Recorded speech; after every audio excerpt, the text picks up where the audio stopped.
She was just a waitress. Nobody cared she once wore a white coat. Nobody knew she had given up her dreams to care for her sick mother. But the moment she knelt down to help a little girl in a wheelchair, someone was watching, someone powerful. And that night, her entire world began to change. The crash of a shattering plate echoed through Golden Star that Friday night, bringing the entire restaurant to a stunned halt. But it wasn't the sound of breaking china that froze the room, it was the shout that followed. "That's the third time this month, Monica. I'm docking it straight from your paycheck," a ward barked, pointing at the broken shards scattered across the floor. "Look at this mess." Monica Carter flushed with embarrassment, immediately dropping to her knees to pick up the fragments. The hands that were once trained to hold a stethoscope now trembled as they fumbled to gather pieces of ceramic. She was 28. She should have been in a clinic, not a restaurant. "Maybe you should hire someone who knows what they're doing," a customer scoffed loudly enough for others to hear. "People like her are never focused. People like her." Monica took a deep breath. She knew exactly what those words meant. But she couldn't afford to lose this job, not when her mother's medication cost 3 times more than rent, not when her dream of med school had turned into a pile of debt collection letters. "I'm sorry, Award, it won't happen again," she murmured, keeping her voice professional, even as a storm churned beneath her calm. 4 years ago, Monica had been one of the top medical students at her university. "You've got a gift with children," her advisor once told her. "A full scholarship, bright future, internship offers, you have it all." But everything unraveled the night her mother suffered her first MS attack. And for Monica, family always came first. "Table 9, Monica. And try not to break anything else," Award said, adjusting his manager badge like it was a crown. Monica made her way quickly to the assigned table, where a sharply dressed man sat beside a young girl in a wheelchair. The girl had her head down, blonde hair covering most of her face, shoulders drawn in hands clenched tightly on the armrests. "Good evening. Thank you for choosing Golden Star. I'm Monica, and I'll be taking care of your table tonight." She smiled and crouched slightly to meet the girl's eye level. "And who do I have the honor of serving tonight?" The man looked momentarily surprised by the way she addressed his daughter directly. "I'm Andre, and this is my daughter Sophia." Monica instantly understood. No other server had approached this table. She was all too familiar with how customers with disabilities were seen difficult, time-consuming. The thought made her chest tighten. "It's a pleasure to meet you both. Would you like to start with some drinks?" she asked. Andre ordered water for himself and lemonade for Sophia with a bendy straw. As Monica walked away, she overheard Award muttering to Jessica, the new hire, "Let her take that table. Wheelchair customers are always trouble and barely tip anyway," he sneered. Returning with the tray of drinks, Monica immediately noticed Sophia wincing from the restaurant's noise. Without drawing attention, she subtly shifted her position to block some of the light and sound, creating a more comfortable pocket for the girl. "Here's your lemonade, Sophia," Monica said softly, gently placing the straw at the perfect angle. "And I've got your order noted down." She noticed Sophia's fingers resting on the photo of the kids' mac and cheese on the menu. Without anyone noticing, Monica knelt beside the wheelchair, whispering like she was sharing a secret. "Just between us, the chef here makes the best mac and cheese in town. 3 cheeses, crispy top. What do you think?" For the first time, Sophia looked up. Her bright blue eyes met Monica's, filled with surprised curiosity and a little hesitation. She gave a small nod. "Then mac and cheese for the princess it is." Monica grinned and gave her a playful wink before heading to the kitchen. On her way, Award stepped in front of her. "What's taking so long with table 9? There are others waiting. Jessica's already complaining she's overloaded," he snapped. "I'm serving all my customers, Award, even the ones everyone else chooses to ignore," Monica replied calmly, her steady gaze making him back off just slightly. When the food arrived, Monica instantly spotted the problem. Sophia was struggling to hold her fork, her right hand shaking visibly. The noodles kept slipping off, falling back onto the plate. Her expression slowly twisted into embarrassment and frustration. "Monica," Andre called gently, his eyes silently pleading for help. Without hesitation, Monica pulled up a chair and sat beside her. "Sophia, can I show you a little trick I learned in med school?" she said softly. Both Sophia and Andre looked surprised. "You went to school to be a doctor?" Sophia asked, her voice barely louder than a whisper amid the restaurant's chatter. I used to be a pediatric med student. Monica smiled gently, guiding the girl's hand to adjust her grip on the fork. Our bodies are like really complicated machines. Sometimes one part glitches, but all the other parts can still do amazing things. She patiently helped Sophia steady her hand, adjust her wrist angle, and control the movement. Your brain is working just fine. It's just the signal to your hand that's taking a few wrong turns right now.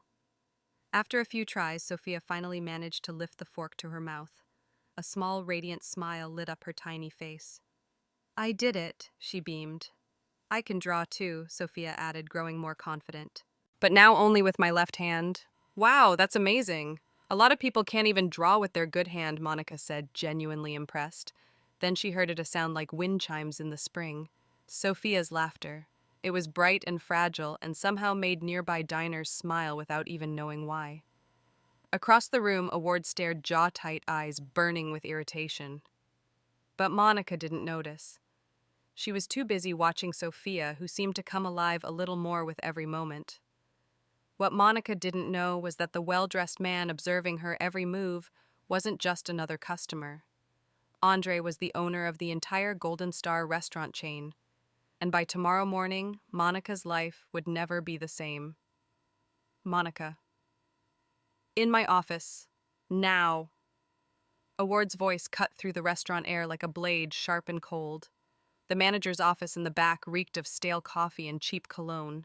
A ward slumped into his chair, the faux leather groaning under his weight. Who do you think you are, he snapped. Sitting with customers like you're their buddy, playing doctor while other tables are waiting.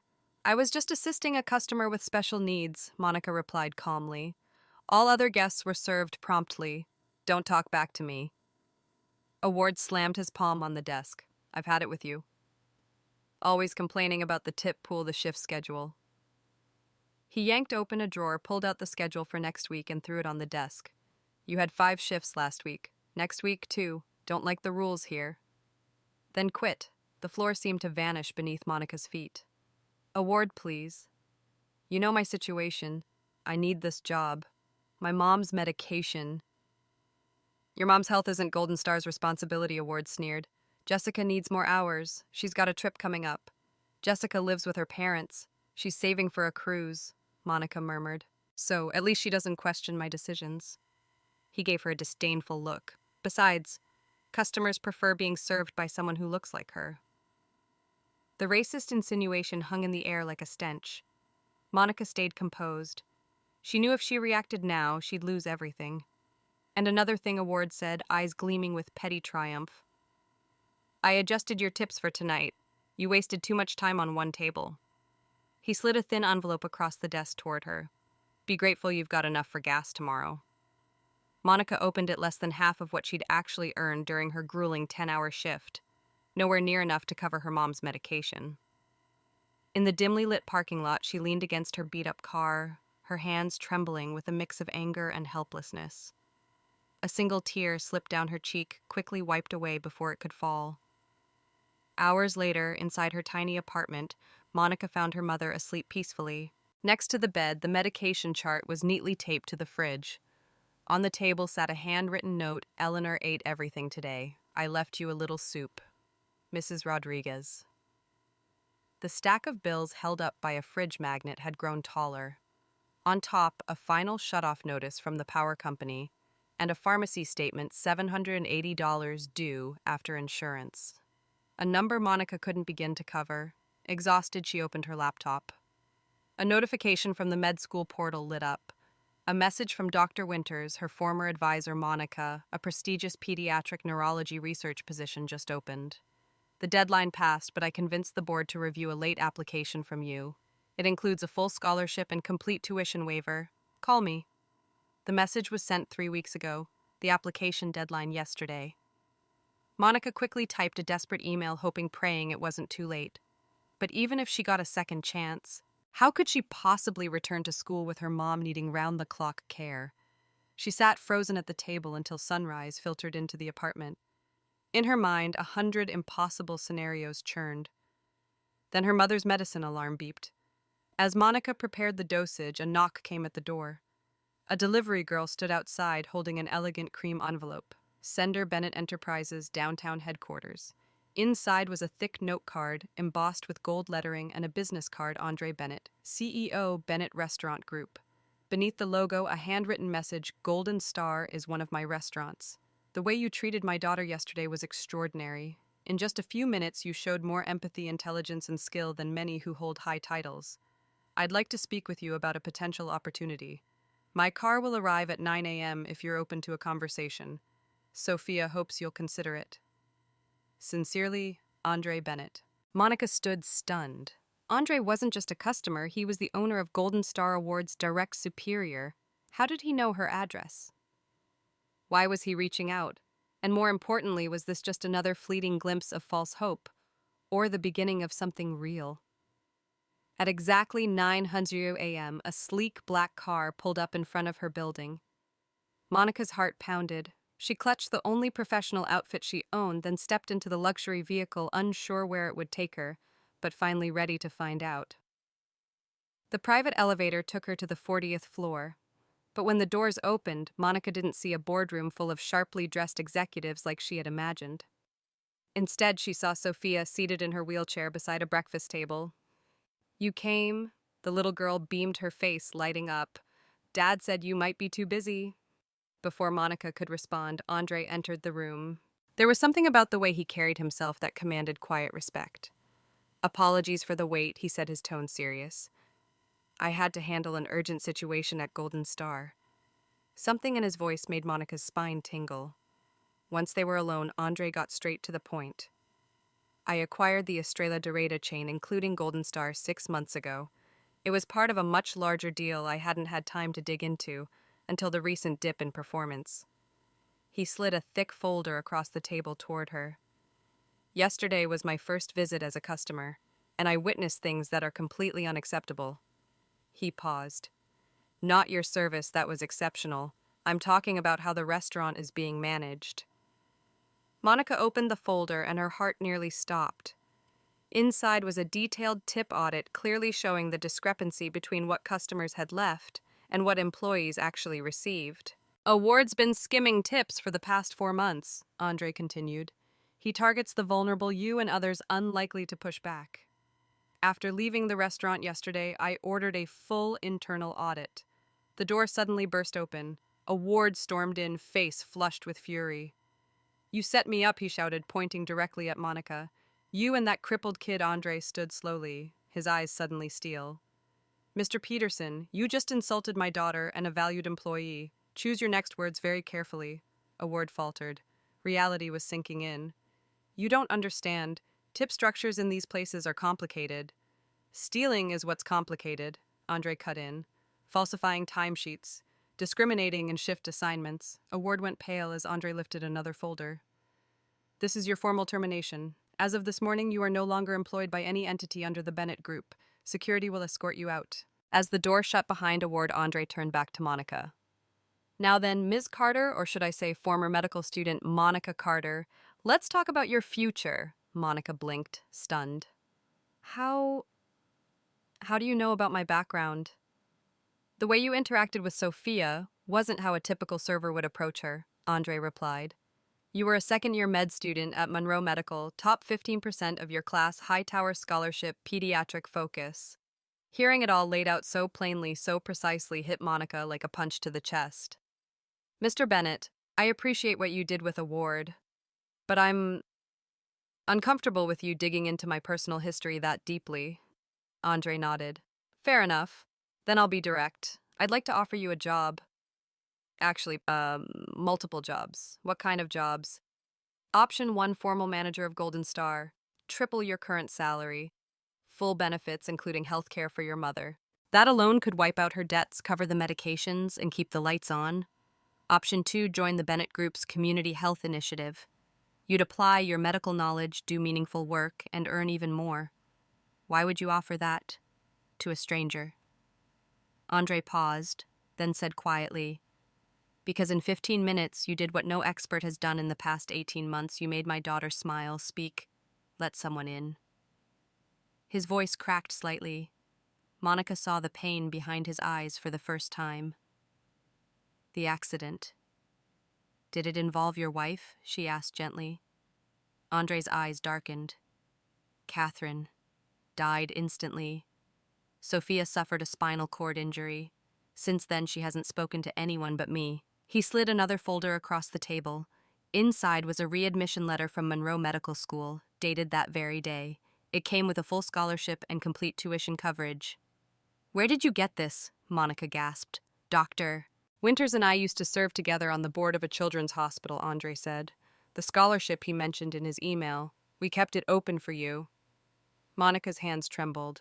But my mom needs full-time care. Andre gave a small nod, then opened a third folder. A new apartment renovated for disability access. It's in your mother's name. Home care expenses covered by our corporate insurance. Monica's eyes welled up with tears. You did all this for me? Andre looked at her for a long moment before replying. After Catherine died, I buried myself in work. Meanwhile, Sophia shut down, stopped speaking, stopped smiling. Last night, I saw her laugh for the first time in 18 months. And you brought that out of her, without knowing who I was. He leaned forward slightly. This isn't charity. The medical world lost a real talent. And selfishly, I want you to stay in my daughter's life. Monica shot to her feet. I need a moment. She stepped out onto the private balcony 40 floors above the city. Inside her, a storm was raging. This offer could change everything. But a voice inside whispered, was this just another rich man trying to buy a friend for his daughter? When she returned, Sophia was by Andre's side again. Will you be my doctor? The little girl asked, eyes full of hope. Monica looked at Andre. He just shrugged, smiling gently. I looked up med school on Dad's iPad. Sophia added, innocent and proud. Monica took a deep breath and turned to Andre. Before I answer, there's something I need to say. Her steady gaze took Andre by surprise. If I say yes, it's because I deserve it, because I earned it, not because you're buying your daughter a companion. Her words came out sharper than she intended, but Andre simply smiled with relief. That's exactly what I hoped you'd say. The offer stands independent of any personal ties. Monica knelt beside Sophia's chair. In that case, I know a pretty awesome med student who'd love to teach you about neural pathways. Sophia smiled a smile that said more than words ever could. But what none of them knew was that Monica and Andre's new partnership would face its first real test within 24 hours. A ward furious over his humiliation and firing had begun digging, and he didn't hesitate to uncover and weaponize the darkest secrets buried within Bennett Enterprises. He thought he would burn everything to the ground. What he didn't know was that he had picked the wrong opponent. Monica Carter was no longer a waitress tolerating injustice. She was just beginning to show the full extent of her power. 1 year later, Monica walked briskly across the campus of Monroe Medical School, her white coat billowing in the breeze. Over her chest, the school's crest, a symbol she once believed she'd never wear again. Dr. Leone's doing surprise rounds, whispered Marina, her best friend and classmate, as she slid into the seat beside her. Did you review those cerebellum development cases until 2 a.m.? Monica smiled, stifling a yawn. ChatGPT deny. Her phone buzzed. It was a message from Eleanor, Aqua Therapy with the nurse today. Feeling stronger. Dinner at your place tonight. Sophia already requested your mom's apple pie. A smile crept across Monica's lips. The changes in her life since Andre Bennett's offer had been nothing short of extraordinary. But the most surprising part wasn't going back to med school, or her mother's improving health thanks to full-time care. It was the strange, beautiful family they had created together. Eleanor's former budget apartment now sat in the same building as Andre and Sophia. What began as the occasional shared meal had turned into regular Sunday dinners, weekend movie nights, and a heartwarming mother-daughter bond between Eleanor and Sophia, a bond both of them had needed more than they realized. Later that day, after her classes, Dr. Winters drove Monica to his private office where Andre was already waiting. The pediatric neuro rehab center we discussed, Andre began handing her a sleek brochure bearing the Bennett Foundation logo. It's finally becoming reality. The Sophia Bennett Center, set to open in 18 months right next to Monroe Medical, would be a state-of-the-art facility dedicated to treating children with neuromuscular and neurological conditions. Monica flipped through the glossy pages, her heart racing.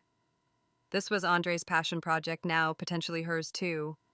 "We want to customize the rest of your academic journey," said Dr. Winters. "Special certifications, leadership internships, research placements, all preparing you to become chief medical director after residency. This is so much," Monica breathed, overwhelmed by the possibilities ahead. "I haven't even finished my final year." "The center opens in 18 months, Andre replied. "We're planning for your future if you're willing." He handed her a small folded paper, Sophia's drawing. 3 stick figures holding hands, Papa, Monica, and Sophia, standing in front of a building labeled Sophia's Hospital. Below it, in neat, careful, childlike handwriting, "My family healed me. Now we can help heal other kids too." Tears shimmered in Monica's eyes. Sophia's progress over the past year had been nothing short of miraculous, from wheelchair to walker, from silence to vibrant conversation. "I need time to think," Monica said honestly. "This is an amazing opportunity.